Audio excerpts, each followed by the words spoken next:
I want you all to reflect on 2025 and how you said this was the year everything would change. I remember having a conversation quite literally on January 1st with a few of my friends, and we were talking about how this year just felt different.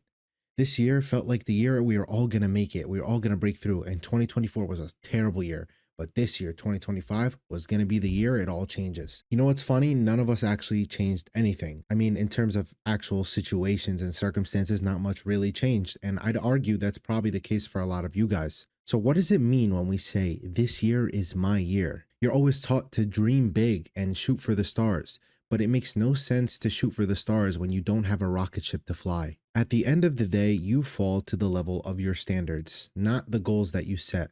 Anyone can set very delusional and very obscure goals. Why would this year be any different if 2025, 2024, 23, 22 went by and nothing at all changed? I think the real big issue here is so many people are just addicted to the dopamine hit that they get from talking about their goals.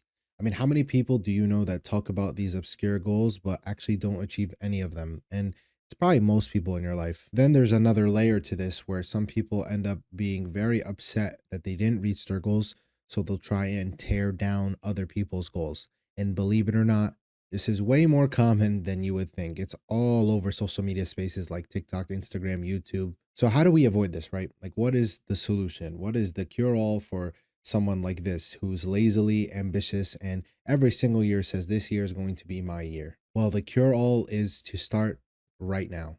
It's the middle of December. The year isn't over yet, and you can get a head start on a lot of people who are waiting until January 1st to actually get started. The point isn't to actually make progress in these 14, 15 days.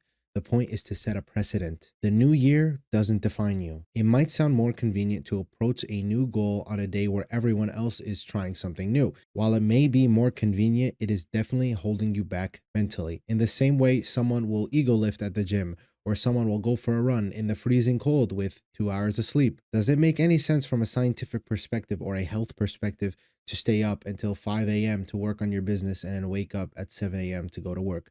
Obviously not. Okay, so why is it that some people still go do these things or promote these kind of things? It's because it's not about what's most optimal. It's about challenging your brain. It's about setting a precedent of hard work, where if you say you're going to do something, you actually go and do it because that's the type of man you are. Not enough people think this way. And listen, I'm not a red pill guy. I don't believe in red pill. I'd like to think I'm pretty moderate on a lot of different things, but in this specific thing, it is actually an intangible that you need to have to be successful. No person that I would like to be like doesn't have this intangible asset to them. All of them work way harder than other people and way harder than their body would like them to. The fact of the matter is you might just be afraid of a little pain. And it doesn't always have to be physical pain.